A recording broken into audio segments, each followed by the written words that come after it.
네, 자, 퇴근길 라이브를 시작하겠습니다. 저희가 작년 11월부터 여의도 신사들이라는 이름으로 투자 조언을 구하는 두 분이 계셨는데요. 오늘도 그 두 분을 모시고 최근에 이제 투자와 관련한 흐름을 어떻게 보고 계시는지 좀 여쭤보려고 합니다. 신영증권의 김학규 센터장님, 그리고 유진투자증권의 허재환 상무님 두 분 모셨습니다. 어서 오십시오. 네, 안녕하십니까. 네, 예.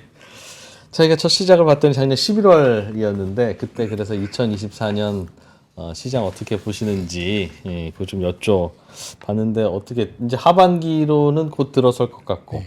생각하시던 거하고 좀 방향이 일치하세요? 아니면 좀 뭔가 좀 야, 이런 변수가 있었네? 뭐 이제 그런 생각이 좀 드십니까? 예, 허재원 상무님. 네. 그 가장 크게 뭐 변한 거, 틀린 거라고 생각해 보면 역시 이제 뭐 미국 금리 인하에 대한 생각보다. 부분들인 것 같고요. 예. 저희가 연초에는 그래도 한 2번, 3번 하지 않겠냐라고 했는데 이번 하반기 전망하면서는 그냥 아예 한 번으로 이렇게 바꿨는데 막상 지난주 미국 FOMC의 회의에서 이제 전도표가 좀 상향이 되어가지고 예. 확실히 이제 예상했던 것보다는 금리 인하에 대한 기대감은 계속 지연되거나 연기되고 있다. 이게 가장 큰 차이였던 것 같습니다. 점도표도 결국은 한 번 정도로 네. 찍혔죠. 그래서 계속 그게 지연되는 게 변수, 네. 가장 큰 변수로. 그러게요. 센터장님. 예, 뭐 저희 회사에서 작년 말에 봤던 것보다 올해 시장이 생각보다 좀 좋았습니다. 그래서 저희 스트래티지스트가 한번 이제 시장 전망을 좀 상향 조정을 했었는데요. 예. 어쨌든 뭐 연준이 금리를 생각보다 적게 낮출 거다라고 하는 거는 사실 주식시장이 우호적이진 않은데 일단 경기가 좀 본질적으로 괜찮았던 것 같습니다. 우리나라 경기. 그러니까 뭐 한국도 지표는 좋아지는데 수출이죠. 수출인데 미국은 언제 꺾이나 했는데 계속 좋았고요. 또 중국은 걱정은 많았지만은 올 초에 또 이제 부동산에 대한 규제도 풀고 하면서 중국 쪽도 경기가 순환적으로 반등을 했던 게 저희들이 봤던 것보다 시장이 조금 강했던 요인이고 그리고 전혀 저희들이 예상하지 못했던 거는 밸류업이죠. 예, 지금 저희 뭐 약간 이제 열기가 좀 사그라드는 느낌도 있지만 그래도 연간 전체적으로 보면 은행주라든가 싼 주식들이 꽤 많이 올랐거든요. 뭐 이제 그런 것들이 저희들이 생각했던 것보다는 시장이 좀 강했던 뭐 박스권에 갇혀 있는 시장이 강하다 그러면 또 좀 그 공감하지 못하시는 분들도 계시겠지만 그러나 뭐 표현을 어떻게 하든 꾸역꾸역이라고 어쨌든, 예. 하든 뭐 성큼성큼이라고 하든 올라오기는 했어요. 그래도. 그렇습니다. 네. 마음에 아주 차지는 않습니다만 원래는 그래서 금리가 좀 내려주면 말씀하신 그 효과들 경기도 좀 살아나고 하는 게 좀 있을까 하는 그런 기대는 했었는데 정작 금리는 네. 안 내려왔습니다만 네. 그래도 금리가 안 내려왔는데도 그런 효과들은 좀 있었다. 다행히. 예, 뭐 미국은 금리 안 낮춰도 재정 지출을 늘리면서 경제가 안 꺾였고요. 예. 중국은 구조적으로 경제가 안 좋았지만은 또 너무 안 좋으니까 또 규제 완화나 이런 걸 하면서 또 짧은 반등이 나타났던 것 같습니다. 그럼 금리 안 내려도 그렇게 지표도 좋아지고 그러면 굳이 안 내려도 됩니까? 아니면 내리면 더 좋아지는 겁니까? 아니면 어떻게 봐야 될까요? 뭐 제 생각에는 이제 미국은 굳이 금리를 안 내려도 될 정도로 적어도 상반기 동안에는 잘 이끌어온 것 같고요. 예, 예. 그러니까 지금 뭐 연준도 올해 미국의 경제 성장률을 2% 초중반대로 이렇게 보고 있는데 그 정도면 사실 과거에 이제 성장했던 침체가 아니라 그냥 평균적인 정도 수준이니까 사실은 이제 5.5%라는 굉장히 높은 금리에도 불구하고 미국 경제는 굉장히 잘 버텼다. 라고 좀 봐야 되지 않을까 싶고. 근데 이제 조금 아쉬운 거는 이제 저희죠. 그러니까 이제 미국은 그렇게 잘 나가고 있고 저희 한국 경제 성장은 1분기 때는 잘 나왔습니다만은 그래도 수출도 좋았고요. 수출 중심으로 해서 1분기 때는 좋았습니다만은 사실 내수 경기가 대단히 좋다고 보기는 어렵잖아요. 그래서 사실은 이제 저희는 미국이 좀 내려주면 저희 국내도 금리가 좀 내려가면서 내수 경기도 이제 함께 좋아지는 그런 것들을 좀 기대를 했었는데 예. 사실 그렇게까지 지금 확산이 되고 있지는 못해서 지금도 국내 주식시장에서도 계속 수출과 관련된 쪽들만 좋아지는 것 같아서 약간 주가도 이제 뭐 꾸역꾸역 생각했던 것보다는 좀 뭐 나쁘다라고 보기는 어렵지만 약간 좀 한쪽으로 좀 쏠림이 좀 더 많이 좀 커지 않았었나라고 좀 보여집니다. 일부 수출주들. 그럼 미국 금리가 내려주면 우리는 우리 내수를 좀 살릴 그 금리 인하의 여력이 생겨서 네. 그게 좋은 거다 그 말씀이군요. 그렇죠. 네. 네. 뭐 동의학 같은 예, 의견 예, 있어요? 저도 비슷한 생각이고요. 근데 이제 미국도 경기만 보면 사실 뭐 지금 금리를 안 낮춰도 되는데 결국 이제 고금리가 유지가 되면 미국은 전체적으로는 괜찮지만은 금융이 고금리의 부담을 전 지고 있는 것 같거든요. 그러니까 어떻게 보면 뭐 미국 논란은 많지만 소비 괜찮고 고용도 비교적 고금리에서 잘 버티는데 이제 뭐 상업용 부동산이나 이런 게 어렵다 보니까 지방은행들이 홍역을 치렀죠. 예. 이 뭐 퍼스트 리퍼블릭이나 아니면 뭐 뉴욕 뱅코프나 이런 것들이 이제 어려움을 겪었는데 대형 은행주들도 최근에 S&P 500이 계속 사상체 고가를 치는데 대형 은행주들 주가가 조금 꺾이는 모습이 나타나는데요. 결국은 이제 금리가 상업용 부동산 같은 쪽도 억누르고 또 중앙은행이 너무 공격적으로 금리를 올리다 보니까 지금 단기 금리가 장기 금리보다 높은 장단기 금리 역전이 발생하는데 은행업 비즈니스의 본질이 단기로 조달해서 예, 단기로 조달해서 낮은 이자 주고 조달해서 장기로 빌려주는 거거든요. 근데 그렇기 때문에 제 생각에는 미국이 경기는 괜찮고 여전히 인플레이션이 잡혔는지 안 잡혔는지 뭐 보기에 따라서 여러 가지 해석이 나올 수 있지만 이제 금융 시스템에 가해지는 좀 하중을 조금 줄여줘야 되지 않을까. 그래서 뭐 연준은 9월이나 이때쯤부터는 좀 금리를 좀 낮추게 되면 제 생각에는 뭐 허상무 이야기한 것처럼 한국도 좀 하느니 금리를 낮출 수 있는 여력이 생기는데 근데 이제 걱정은 과거에는 금리를 낮추면은 많이 낮췄거든요. 예. 근데 이제 연준이 과거에 금리를 많이 낮췄던 거는 경제가 탈이 나서 많이 낮춘 겁니다. 예, 경제가 탈이 나지 않았을 때 많이 낮췄던 거는 이제 2019년에 보험료 금리나 네. 그때 한 3번 정도 낮췄죠. 예. 그러면은 저는 이제 버티던 연준이 금리를 낮추는 시기가 가까이 오긴 오는데 이제 더 길게 봤을 때 중앙은행이 금리를 우리가 경제 활동을 하는 사람들이 야 낮아졌구나 느낄 정도로 예. 많이 낮출 거냐 그러면 또 뭐 경기가 나빠지고 또 이런 전제 조건에서 낮출 수 있겠지만 지금의 상황이 비슷하게 간다 그러면 제 생각에는 오히려 이후에 금리를 많이 낮추기가 어렵다는 게 또 투자자들이 또 걱정스럽게 받아들여질 수 있는 포인트가 아닌가 생각합니다. 아, 내리더라도 내리는 폭은 내년이든 후년이든 봐도 그렇게 많지는 않을 거라고 보시는 뭐 거예요? 경기가 나빠지면 낮추겠지만 이제 지금처럼 재정 지출을 늘리면서 경기가 나빠지지 않는다 그러면은 예. 굉장히 금리 인하가 경직적으로 저는 갈 수도 있지 않겠는가 그렇게 생각합니다. 그럼 기대했던 우리 연초에 기대했던 5번, 6번은 내년, 내후년까지 보더라도 그렇게까지 안 갈 수 있다는 변수인가 뭐 보네요. 지금처럼 저는 미국 경제가 2% 넘게 성장을 한다 그러면은 이제 올해 연내 6번이었는데 그게 어떻게 보면 수년 동안 연준이 낮출 수 있는 사이클에서의 총 횟수가 되거나 예. 아무튼 제가 뭐 횟수에 대해서는 뭐 말씀드릴 아이디어가 없습니다만은 좀 과거와는 좀 다르지 않겠는가. 어쨌든 과거에 금리를 많이 낮췄던 건 탈이 났으니까 많이 낮췄다라고 저는 생각을 합니다. 코로나 때도 그렇고 2008년 금융위기 이후에 계속 낮추는 것도 그렇고 네. 그러니까 지금처럼 네. 그때의 저금리가 다시 오지는 않을 거다는 쪽에 또 저는 한번 그러지 않을까 싶네요. 네.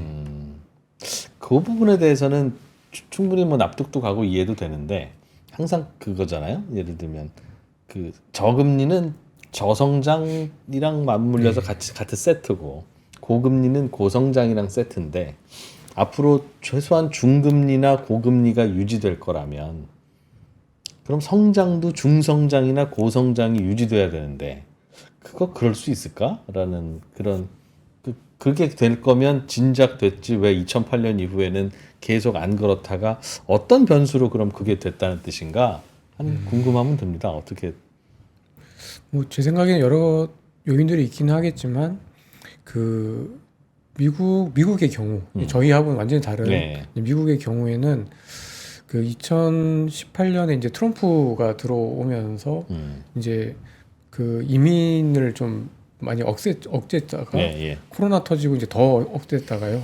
지금 보면은 코로나 이후 수준까지, 코로나 이전 수준까지 이제 연간 100만 명 이상 그 이민이 많이 늘어나고 있습니다. 그러니까 이게 어떻게 보면 이제 코로나 때 워낙 그 이민자 수가 확 줄었다가 이제 다시 예, 늘어나니까 좀 이게 코로나 효과일 수도 있겠습니다만은 적어도 2018년 트럼프 대통령의 어떤 그 약간 폐쇄적인 이민 정책이 풀리고 난 다음부터는 뭐 줄었던 이민자들이 지금 많이 늘어나고 있는데 뭐 물론 이번 대선에서 또 누가 어떻게 되느냐에 따라서 많이 다르긴 하겠습니다만은 적어도 미국 같은 경우에는 그래도 다른 국가들보다도 이민을 많이 받고 있고 예. 또 이민자들의 어떤 퀄리티가 높은 것 같아요.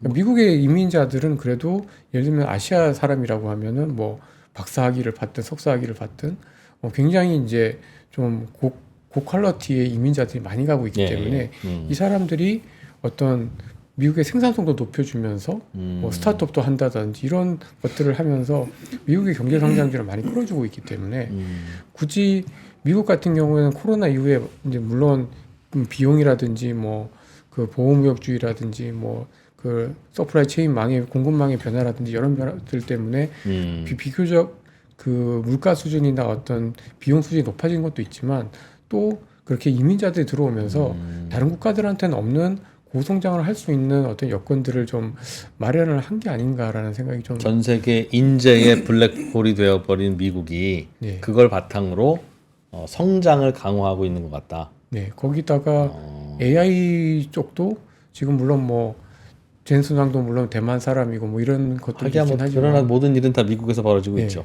모든 AI의 어떤 핵심이나 어떤 그런 패러다임의 어떤 변화들이 미국 시장에서 중심으로서 나타나고 있기 때문에 예. 뭐 기본적으로 이제 미국 같은 경우에는 코로나 이전의 어떤 그 충격, 예. 그러니까 코로나 때문에 발생한 충격에서부터 굉장히 어떤 성장에 대한 어떤 부족 부분을 꽤 많이 회복을 이미 좀 했는데 좀 그래서 했기 때문에 그 요인이 뭘까였는데 인공지능이다. 인공지능과 이민 이런 것들이 그리고 전반적으로 서플라이망의 체인의 어떤 변화들이 미국으로 인재와 자금이 이런 것들이 이렇게 쏠려가면서 미국 같은 경우에는 어떻게 보면 지금 성장률이 꺾였는데도 2%라는 거죠. 예. 예전에는 미국 경제 성장률이 그러니까 2에서 3%가 거의 맥스였거든요. 그래서 저성장의 대명사 이제 갈 때까지 간 나라 네. 그렇게 생각하고 있었고 그래서 금융위기 이후에도 계속 저금리를 유지했던 게 성장이 안 나오니까 뭐 그랬었던 건데 그렇게 어쩌다 이렇게 코로나가 약이었나 싶었는데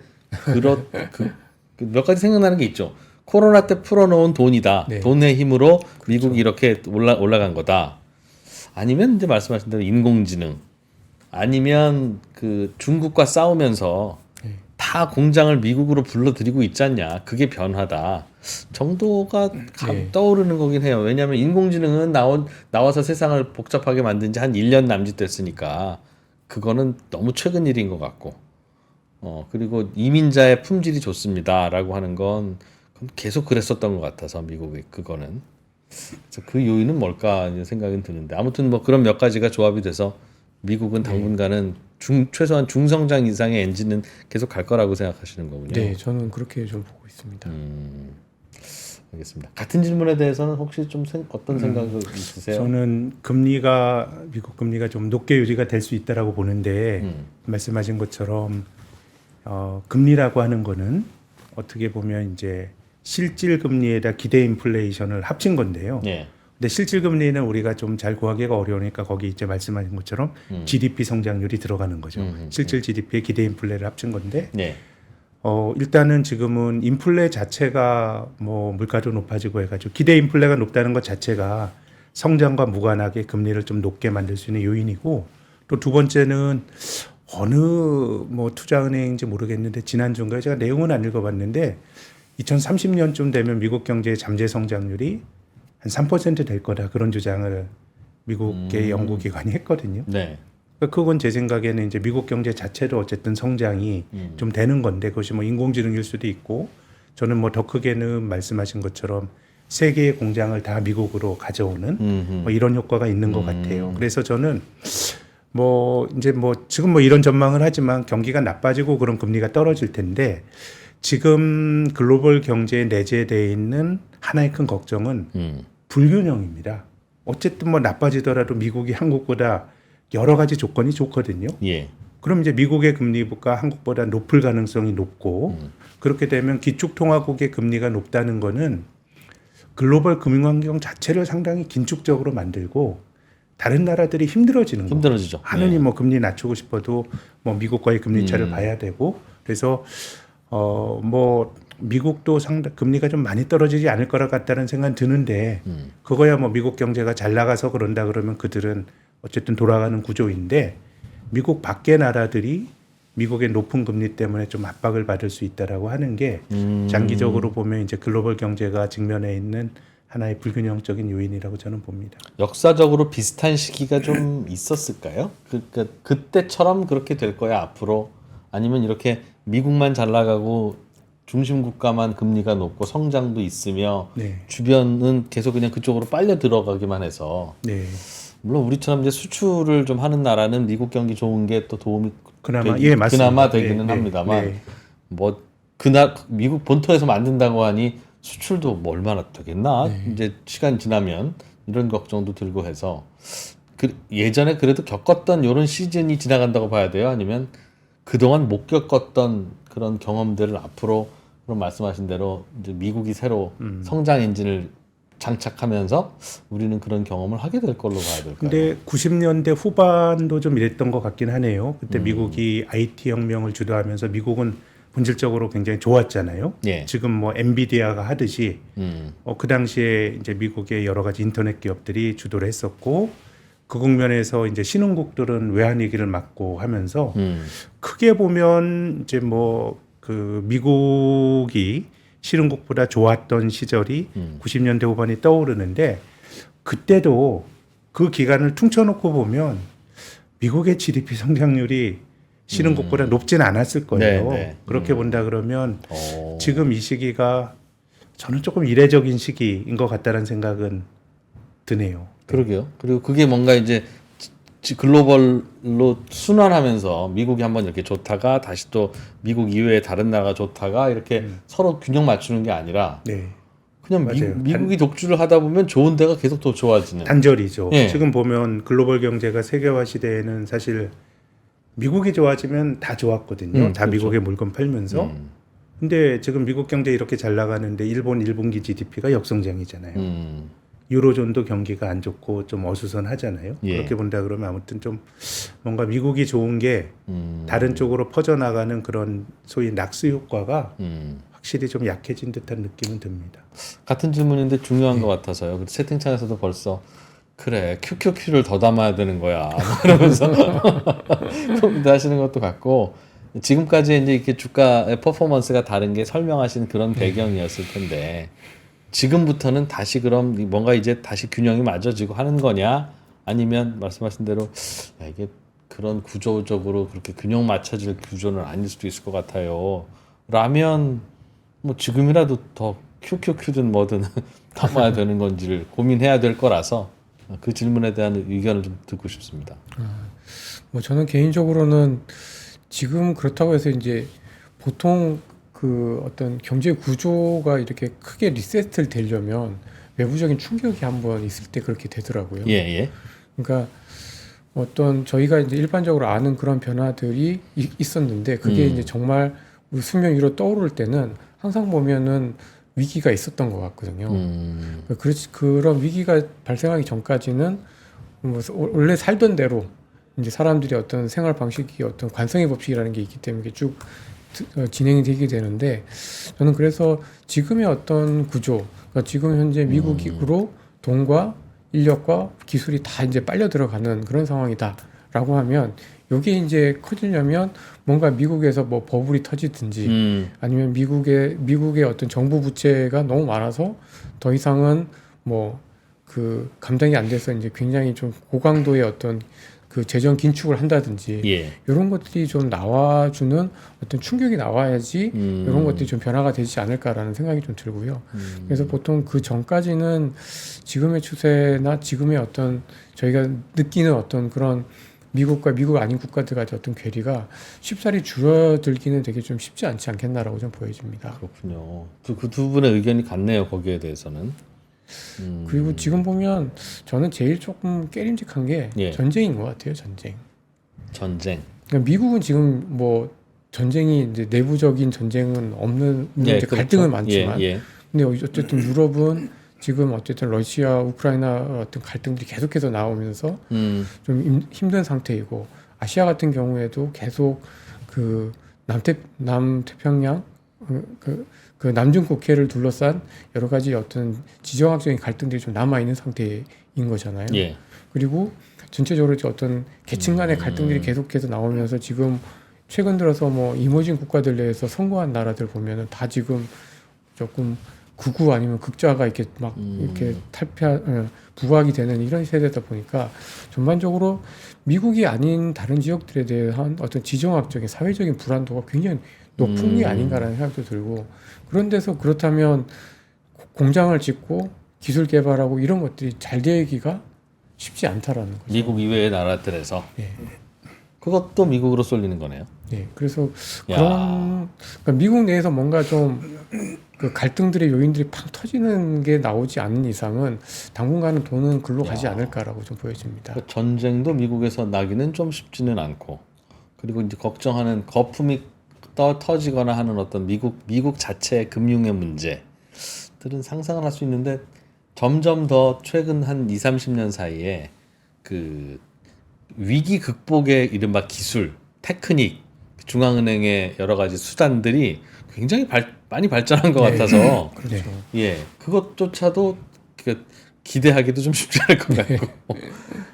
그런데 저도 저 중앙은행이 그러니까 미국 주가가 그동안 이제 올라온 힘이 뭔가 생각해 보면 제 생각 크게 보면은 말씀하신 것처럼 중앙은행의 힘이 있었고요. 돈을 많이 풀고 위기 때마다 나서 가지고 위기를 막았고요. 이게 한 축인 것 같고 두 번째는 이제 기술의 혁신이 있었죠. 뭐 예. 엔비디아나 뭐 이런 것들은 뭐 중앙은행이고 뭐 상관없이 아무튼 그들이 이뤄낸 성과가 있었던 것이고 세 번째는 이제 주주환원이란 게 있었던 것 같아요. 예. 정말 과거에 못 봤던 정도의 주주환원 이 세 가지 힘인데 일단 뭐 중앙은행 힘에 대해서 의견을 말씀을 드리면 저는 미국도 그렇고 연방준비제도로 또 이제 눈높이를 따르게 보면 일본을 보면 야 저렇게 중앙은행이 막 별짓을 다 하면서 주식도 사고 리츠도 사고 네. 했던 거고 지금도 이제 미국 연준도 위기 때마다 또 중앙은행이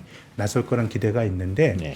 저는 하나의 변수는 중앙은행이 마음대로 나설 수 있는 조건은요.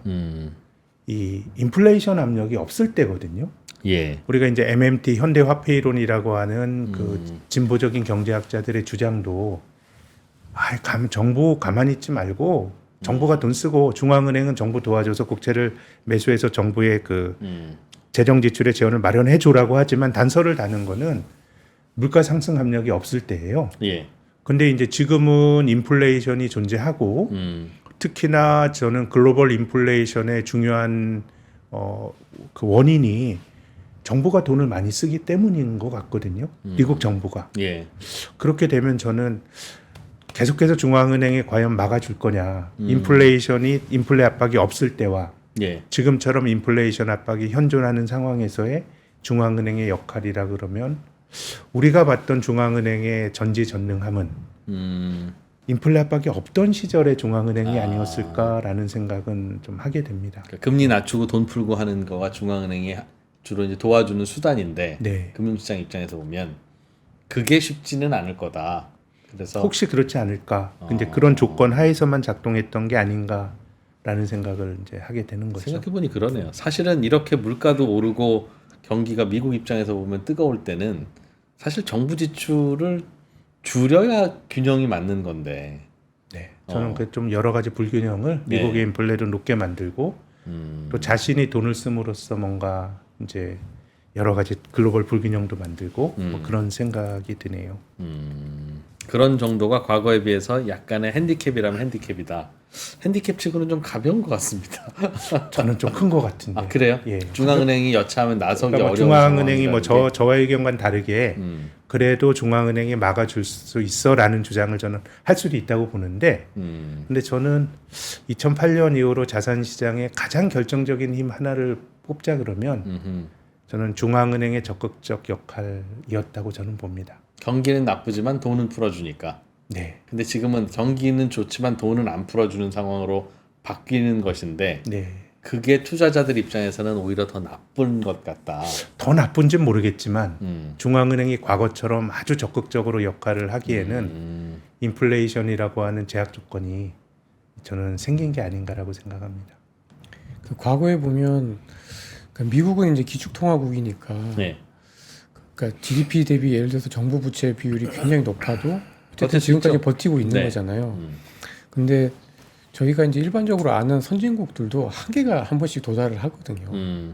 그러니까 그 과거에 뭐 캐나다라든지 뭐 영국이라든지 이런 나라들도 정부 재정 때문에 뭐 1970년대 뭐 60년대 이렇게 옛날에 한 번씩 그 재정 위기를 겪었을 때 보면은 그 세수에서 이제 그 이자 비용으로 나가는 비율이 이제 20%에서 30%를 넘어가게 되면 예. 이제 문제가 생기더라고요. 그러니까 내가 세금을 걷어서 이제 지출을 하게 되는데 그 중에 3분의 1 가량을 이자 그 내는 데만 쓰게 되면은 답답하죠. 이제 정부가 쓸 수 있는 게 없는 거잖아요. 그러니까 그때는 지금까지 물론 이제 그 전에는 그 이전에는 이제 미국이 이제 그 정도의 이제 정부 부채를 가지진 않아서 알 수는 없었습니다만은 과거에 보면 이제 선진국 안정적이고 뭐 신용 등급이 뭐 AA라든지 AAA라는 이런 국가들도 세수의 3분의 1 정도가 이자 부담으로 나가는 경우는 대부분 부채 부담을 좀 겪고 있는데 미국 같은 경우에 지금 한 10%대 중반 정도?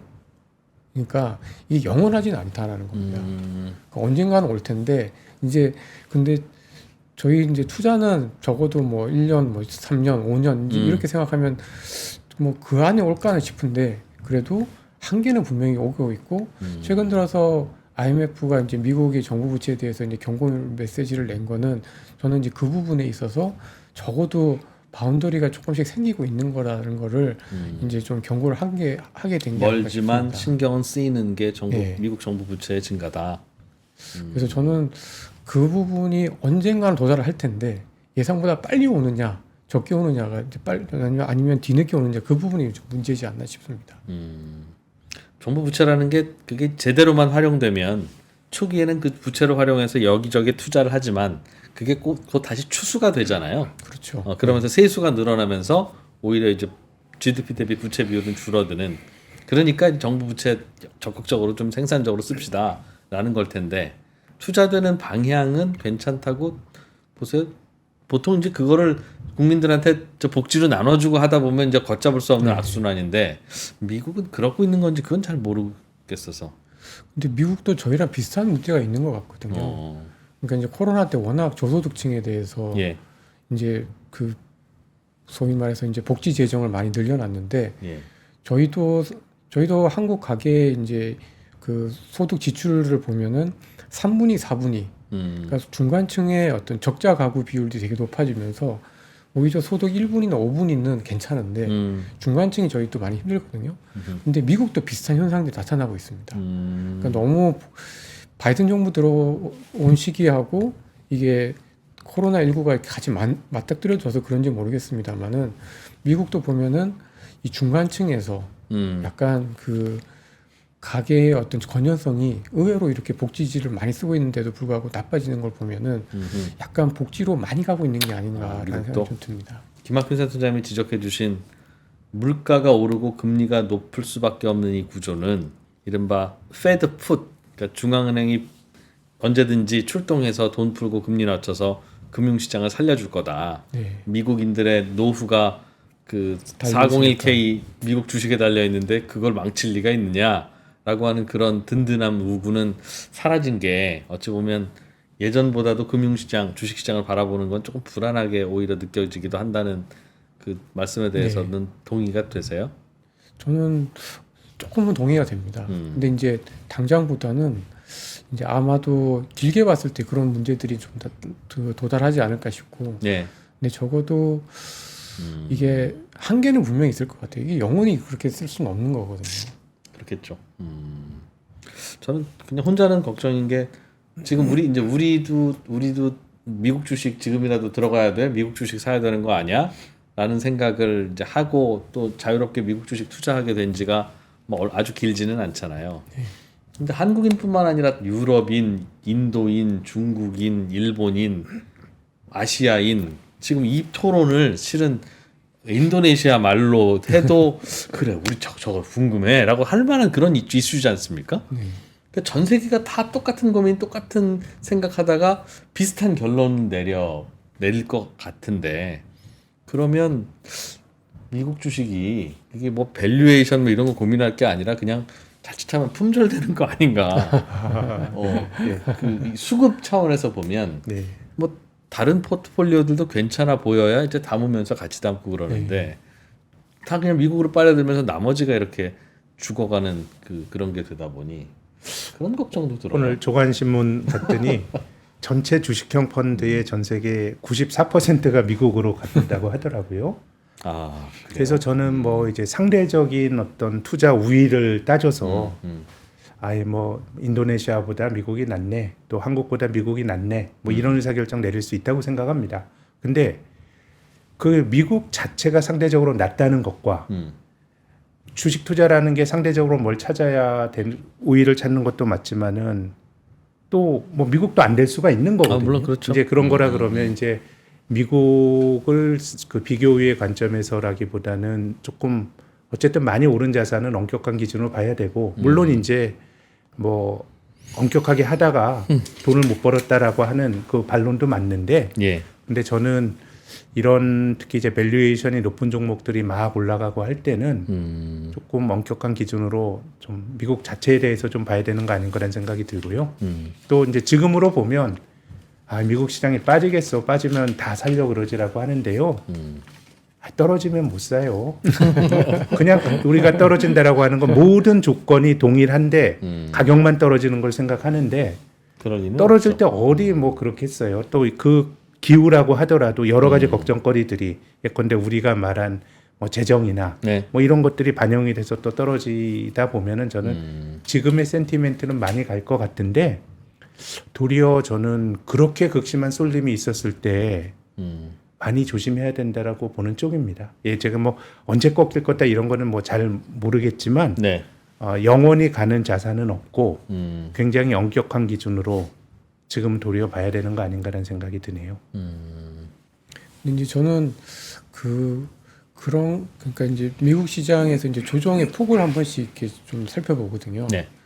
제가 이제 몇 차례 또 이 자리나 다른 방송에서도 얘기를 했던 것 같은데 미국 같은 경우에 한 5에서 10% 조정은 1년에 한 3번 정도 늘 나타납니다. 예.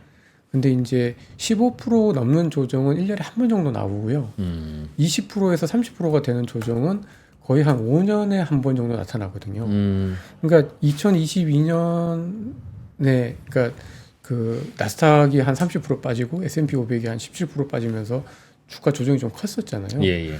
그런 조정을 한 번 겪고 나면 평균적으로 봤을 때 그 이후에 주식시장은 한 3, 4년 동안은 별 무리 없이 가더라라는 게 이제 경험적인 그 미국 시장에 좀 그러니까 쏠려서 이제 주가가 빠질 땐 빠지지만 예. 이게 한 20% 빠지고 나면은 또 그 미국 시장은 또 한 3, 4년은 또 큰 무리 없이 가더라는 거를 이제 경험을 통해서 좀 알아가지고 저희가 이제 작년에 이제 미국 시장도 되게 좋았고 올해가 어떻게 보면은 큰 조정 이후 이제 2년 차거든요. 그러니까 저는 이제 그냥 그런 식으로 아주 단순 계산해 보면 내년까지는 네. 꾸역꾸역 사람들이 불안해하면서도 지금 들어가도 너무 늦은 거 아니야라는 걱정들을 하면서도 걱정을 먹어가면서 어쨌든 꾸역꾸역 조금 더 오르지 않을까 하는 생각들도 좀 해보게 되는 것 같습니다. 예. 한국 주식 얘기로 좀 넘어가 볼까요? 오늘 올해 변수로서 그 밸류업 이야기를 김학균 센터장님도 잠깐 해주셨고 최근에도 다시 상법 개정 네. 이슈가 또 금감원장이 들고 나오면서 다시 또 불이 붙고 있습니다. 이게 산업의 근본적인 경쟁력하고는 조금 좀 다른 제도적인 문제이기는 한데 밸류업 프로그램이 작동한다고 해서 수출이 잘 되는 것도 아니고 네. 이익이 늘어나는 것도 아니고 그런 거긴 합니다만 그래서 이게 어느 정도 변수가 될 것인가 뭐 하는 생각도 좀 들고요. 생각을 좀 저는 이제 뭐 밸류업의 핵심 중에 하나가 결국 기업이 가진 부를 주주들과 나누라는 건데요. 우리나라 기업들이 미국처럼 이렇게 뭐 주주환원하기 힘들다고 보고요. 또 그렇게 하는 게 바람직하지는 않다고 생각합니다. 벌어들인 이익보다 훨씬 더 주주들에게 배당 주고 자사주 매입을 하고 특히나 저는 미국의 자사주 매입이 기업 가치에 도움이 됐는지도 의심해 봐야 된다고 봐요. 자사주는 가치보다 저평가되어 있을 때 또 투자할 기회가 없을 때 사야 되는데요. 예. 사상 최고치를 주는 예컨대 이제 이런 거죠. 미국 시장이 S&P 500의 PER이 뭐 한 20배 정도 뭐 좀 왔다 갔다 20배면 주식의 기대 수익률이 그 PER 그대로면 PER의 약수는 5%예요. 예. 근데 자사주를 안 사도 그 돈을 갖고 어디 예금을 하면 5%는 주죠. 5% 이상 받을 수도 있죠. 예. 지금 그렇게 되면 실은 지금 미국에서 사는 그런 어떤 자사주 매입이라는 게 그 돈을 가지고 금리가 낮을 때는 합리적인 의사결정이었는데 주당 이익을 높이는지도 의심해 봐야 돼요. 내가 5% 이상 받을 수 있는 투자의 기회가 있는데 자사주 소각하면 발행 지수가 줄어들어 가지고 EPS가 높아질 것 같지만 실은 미국은 좀 과잉이라고 보는데요. 근데 우리나라는 이제 미국처럼 하기가 힘든 구조가 존재하죠. 왜냐하면 미국은 뭐 그래도 자사주를 살만하니까 사는 거거든요.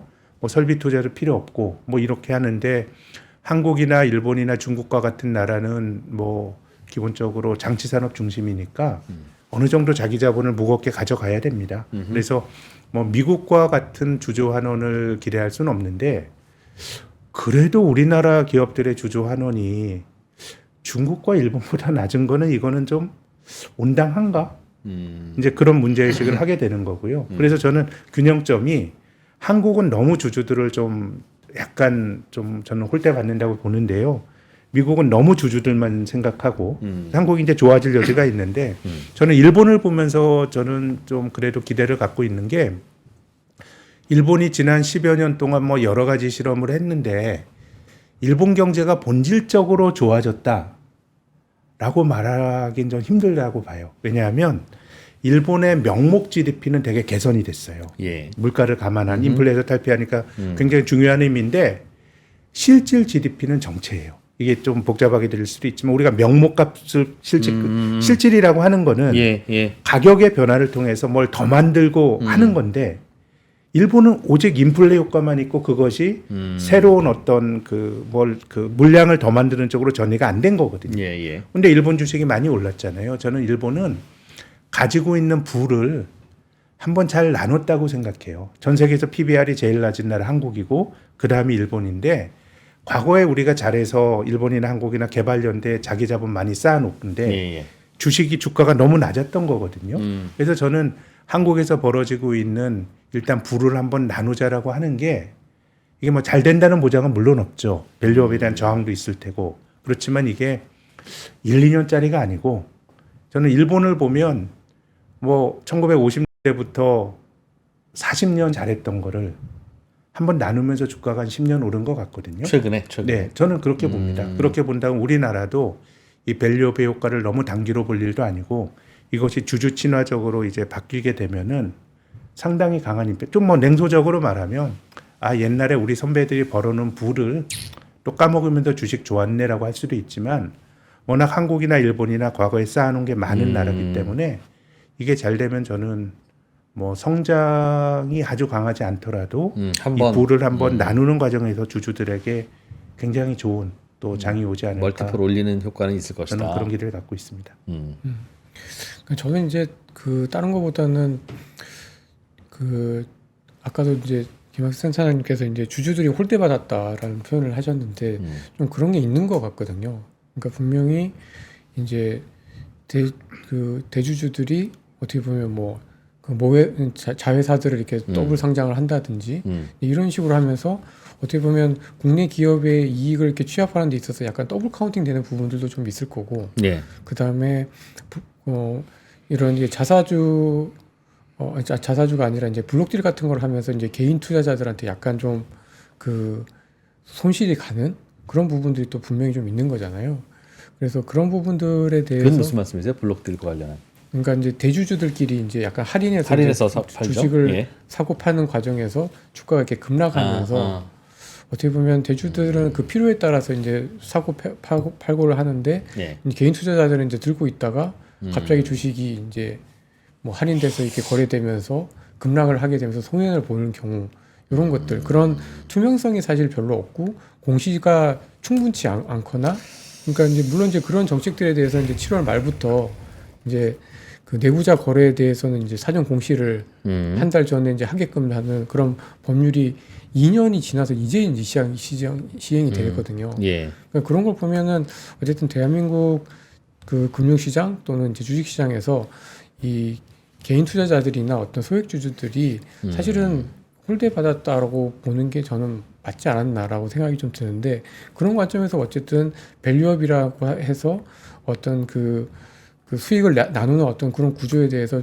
충분히 이제 그 투명하게 공시를 하고 또 사전에 이제 대주주들의 어떤 매매를 이제 그 알리고 이런 것들이 저는 그 밸류업 프로그램을 하기 위한 어떤 그런 그 기초 여건들이 좀 마련을 하는데 도움이 된다라고 생각을 좀 하고 있습니다. 그래서 이제 그런 것들이 어쨌든 되게 되면은 충분히 될 수 있지 않을까라는 생각이 좀 들고 그리고 이제 저는 그 일본 시장도 보면은 이게 처음에 이제 그런 공시제도 개혁에 이제 참여하는 기업들이 많지 않았다가 이게 한 1년 반 지나니까 확실히 이제 어떤 체면 문화라든지 이런 것들 때문에 일본 기업들도 이제 많이 참가를 하게 되는데 저희도 사실은 마찬가지인 것 같거든요. 그러니까 숫자 데이터들을 이제 공시제도에 막 이렇게 내고 밸류업 그런 홈페이지에다가 이제 숫자가 막 들어가게 되면 이제 비교가 되잖아요. 똑같이 버는데 왜 너네는 그 뭐 주주 환원을 덜해 또는 뭐 배당을 덜해라는 것들의 인식들이 쌓이면은 어쨌든 더 할 수 있게 되기 때문에 저는 자연스럽게 될 거다. 그러나 이제 이게 당장 어떻게 이렇게 뭐 하루 이틀 또는 뭐 1년 안에 될 수 있는 문제는 아니고 적어도 한 3, 4년 정도 지나면은 그래도 지금보다는 그 소액주들이나 그 주주들에 대한 어떤 가치가 분명히 좀 올라와 있을 거고 거기에 따라서 PBR도 지금보다는 조금 더 높게 형성될 수 있지 않았을까라고 생각하고 있습니다. 사실은 뭐 하기야 해야 되는 거죠. 공시도 잘 해야 되고 배당도 상식적으로 해야 되는 거고. 근데 뭐 당연히 더블 상장 이슈도 좀 있는 것도 그것도 개선해야 되고 맞는 말인데 걱정스러운 건 주가가 잘 오르면 사실 이거 아무도 얘기 안 하는 아니 배당 잘 안 하는 게 무슨 상관이에요? 주가 잘 오르는데 공시 잘 안 하는 게 무슨 상관이에요? 주가 잘 오르는데 근데 이제 주가가 안 오르니까 이제 그걸 문제 삼는 거라면 주가가 안 오르는 원인은 따로 있는데 왜 그러냐면 예전에 주가 잘 오를 때는 카카오가 자회사 상장하면 그거 호재라고 그랬잖아요.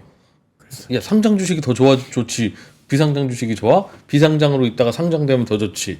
그러면서 주가 오르고 다들 아무런 얘기 안 하다가 주가가 내리기 시작하고 뭔가 그 돈의 힘이 떨어지기 시작하고 하면서 이제 다시 중복 상장이 되면 그 물량 받아내려면 당연히 주가는 하락하게 되는 상황이니까 주가가 내리니까 이건 나쁜 거.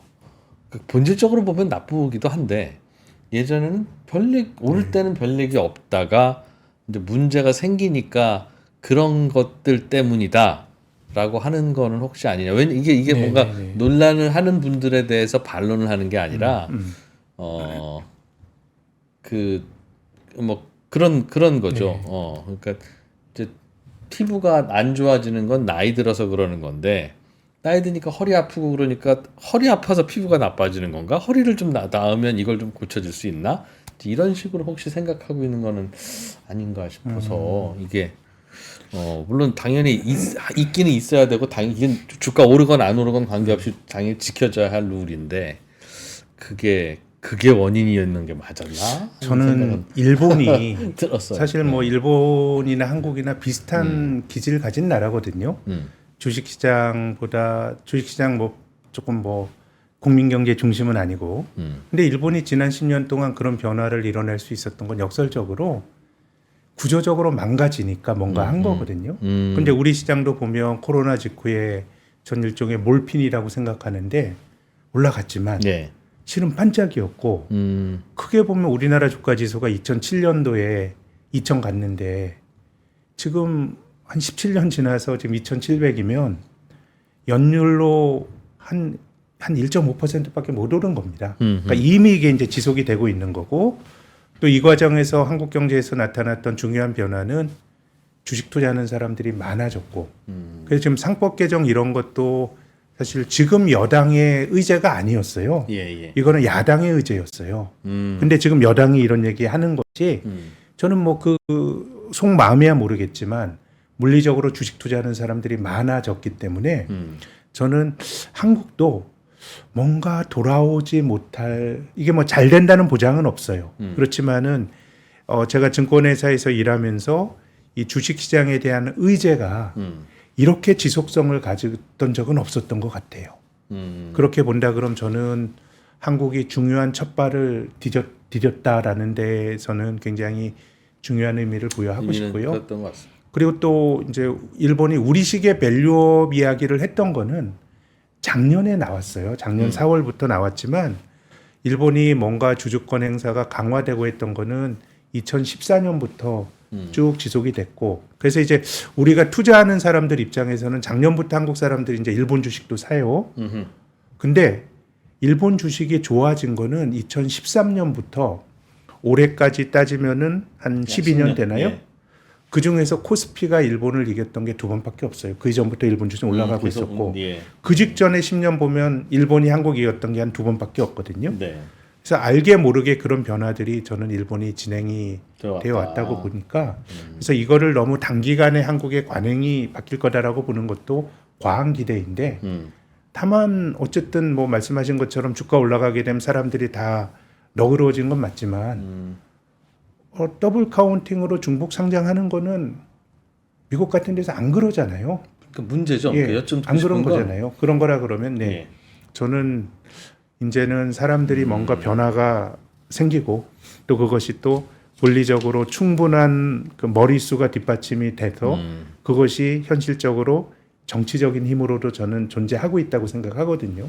그렇게 본다 그러면 한국은 실은 뭐 잘 안 돼도 그냥 뭐 본전 아니겠습니까? 뭐 제가 입사하고 한 번도 뭐 한국이 제가 받은 적 없는데 그냥 가는 건데 조금 저는 그래도 좋아지게 되면 또 우리가 맨 땅에 헤딩하기가 아니고 일본의 사례를 또 보는 거잖아요. 일본처럼 안 변했던 나라들도 이렇게 변했다 그러면 저는 좀 길게 보면 또 좋아질 수 있는 하나의 가능성이 전 생기고 있다고 봅니다.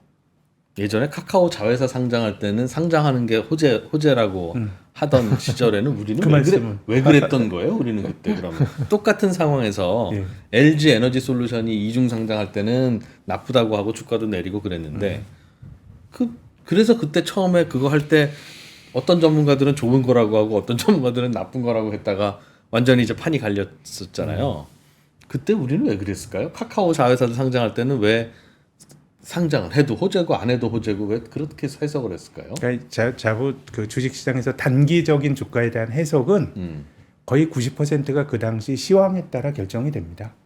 예, 좋아지면 모든 게 모든 게 다 좋아 보이는 거고 해석도 그렇고요.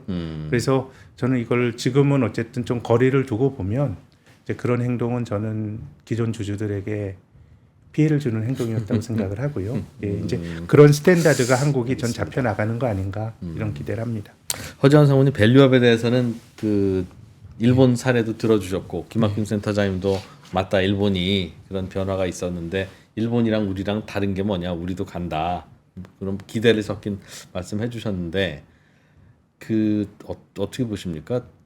가야 될 방향은 맞고 주장은 맞으나 일본은 굳이 그렇게 배당 안 하고 버티고 그럴 쌓아놓고 할 만한 이유가 많지는 않았는데 어찌어찌 하다 보니 다들 그러니 안 하고 있다가 또 또 일부 회사들이 또 하고 하니까 또 쭉 따라가는 그런 분위기였다면 우리는 배당을 안 하는 이유가 명확하게 있잖아요. 그 돈 회사에 잘 쌓아놓고 있어야 2세가 상속받았을 때 2세가 상속받고 그거를 배당 재원으로 써서 그걸로 상속세 내야 되는 거니까 이거는 배당을 할래야 할 수가 없는 이제 그 대주주의 이해관계로 보면 그래서 이게 이해관계가 서로 좀 달라서 이게 될 수 있을까 하는 생각도 좀 드는데 어떻게 보십니까 그건? 그러니까 그래서 사실은 뭐 상속세나 뭐 배당에 대한 과세 문제는 이게 같이 진행이 되는 게 맞는 거죠.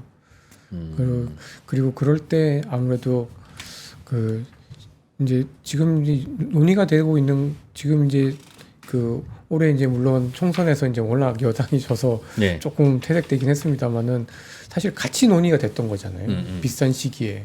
그래서 저는 그게 다 의미가 있지 않았나라고 좀 보여지고요. 결국 이게 하나만 된다고 해서 밸류업 한다라고 해서 그냥 하자라고 해서 되는 게 아니라 그런 법제적인 문제들도 해결이 될 때 종합적으로 이제 될 수 있다라고 생각을 좀 하고 있습니다.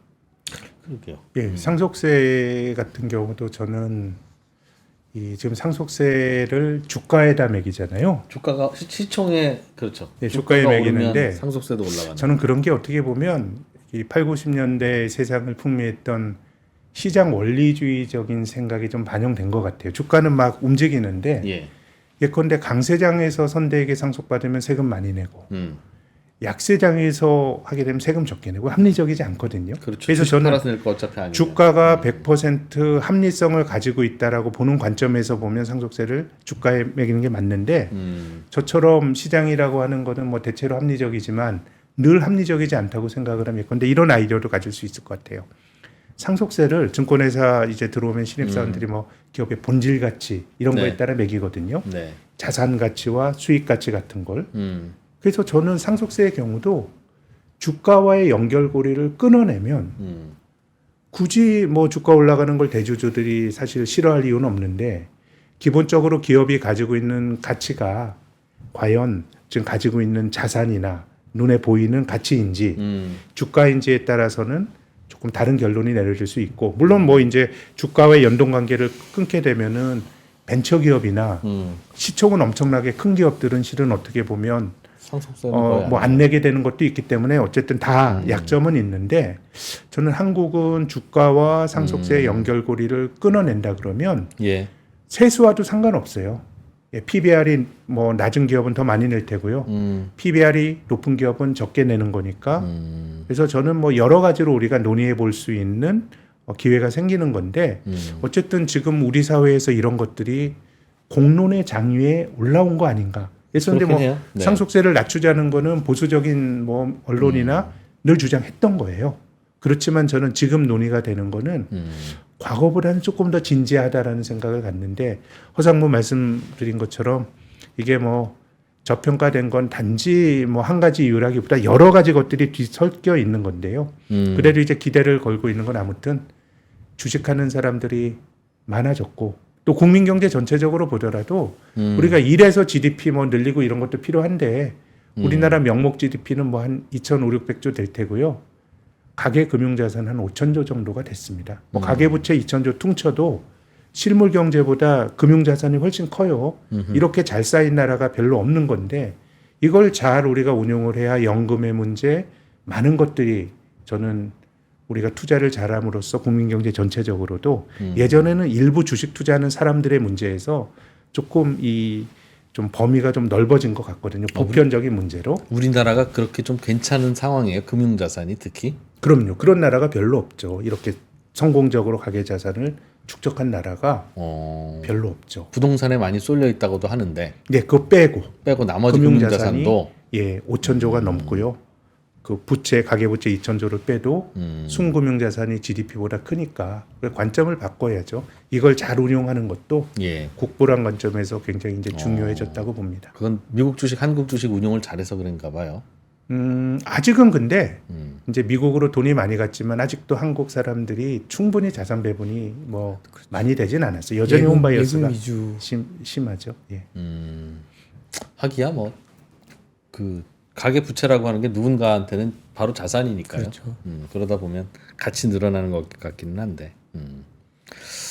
그 채팅창에서도 또 어떤 분이 우리나라 주가가 안 오른 게 아니라 그 상장된 회사의 시가총액 총합은 우리도 이미 전고점 돌파했는데. 아 그렇긴 하죠. 네. 근데 그게 이제 뭐 유상증자라든가 네, 새로운 상장이라든가 그래서 지수에 잘 반영이 안 되는 그 문제 때문에 코스피가 계속 이러는 거고 한국 주식시장 자체가 원래 그 자사주 소각도 잘 안 하고 새로 들어오는 IPO 기업들은 많고 뭐 설비 투자형 산업이다 보니 유상증자도 잦고 그러니까 원래 그래서 그런 거지 우리도 S&P 못지않아 시총 늘어나는 걸 치면 또 그런 해석도 하시네요. 그냥 같이 그냥 웃고 넘어가면 되는 건가요? 어떻습니까? 코스닥은 확실히 그게 있고요. 근데 코스피는 지금 사상 최고치 3,300이고 지금 뭐 2,700 한 5, 60 하니까 이 갭이 뭐 한 10몇 %니까 그런 갭 정도가 생길 수는 있습니다. 네. 근데 그걸 생각하더라도 아예 너무 장기간 좀 재미가 없었죠. 그래도 주식인데 위험 자산인데. 그래도 이제 자금 조달해가지고 주식시장에서 이제 공급이 늘어나는 거하고 유상증자 때문에 이제 차이가 좀 나는 건 맞는데요. 전반적으로 이제 어떤 그 기업의 가치가 이제 길게 봤을 때 어쨌든 쭉 롱텀하게 쭉쭉쭉 성장을 하는 게 이제 사실은 좀 가장 바람직한 케이스잖아요. 네. 근데 사실 이제 그런 것들 빼고 보면 이제 저희는 이제 기업 이익이 어쨌든 이게 뭐 올해는 이제 작년보다 좋다고는 하지만 전체적으로 보면은 사실은 약간 계단형으로 약간 이렇게 좀 그 플랫하다가 이렇게 한 번씩 올라가고 하는 이런 우상향이 아니라 이제 계단형이다 보니까 전반적으로 봤을 때 사실 주가가 올라서 어떤 그 가계의 부, 그 나라의 부가 올랐다라고 느끼기에는 약간 좀 한계가 분명히 좀 있는 것 같습니다. 그러니까 이게 기업의 이익이 어쨌든 미국처럼 쭉 우상향하는 이런 모습이 나타나고 그래서 이제 주가 주식 시장도 이렇게 올라가야 사실은 이제 부가 전체적으로 잘 그 늘어났다라는 것들이 피부로 이렇게 느낄 수가 있는데 그런 부분에서는 아직 좀 약하기 때문에 이게 우상향했다라고 해서 다 괜찮은 건 아니고 조금 더 주가도 좀 올라줬으면 하는 게 이제 저희 바람인 거죠. 그러니까 국민들이 유상증자 참여해서 기업의 부는 늘려줬는데 거기 참여한 사람들은 주가로 평가를 받는데 그거 참여한 사람들은 물 먹은 거죠. 네. 그러게요. 이런저런 고민은 있습니다만 최근에 우리 저 시장을 중심으로 움직이고 발생하고 있는 밸류업과 관련한 이슈는 나름 기대는 걸어볼 만하다. 대한민국이 갖고 있는 이 산업 구조가 전 세계의 서플라이 체인에서는 몰락하고 있는 걸로 봐야 될까요? 아니면 나름대로 자리도 잡아가고 있고 우리나라 같은 나라가 없어 라는 쪽에 가까우십니까? 그러니까 요즘도 우리가 쓰는 서비스 보면 웬만한 건 다 미국산이고 넷플릭스 보고 유튜브 보고 유니클로에서 사 입고 뭐 다 그러고 있는 것 같아서 한국이 그동안 수출해서 가져왔던 부가가치가 점점 줄어드는 거 아닌가? 그러니까 그동안 못 올라온 그거의 문제가 아니라 근본적인 고민도 좀 하는 분도 계시는 것 같은데.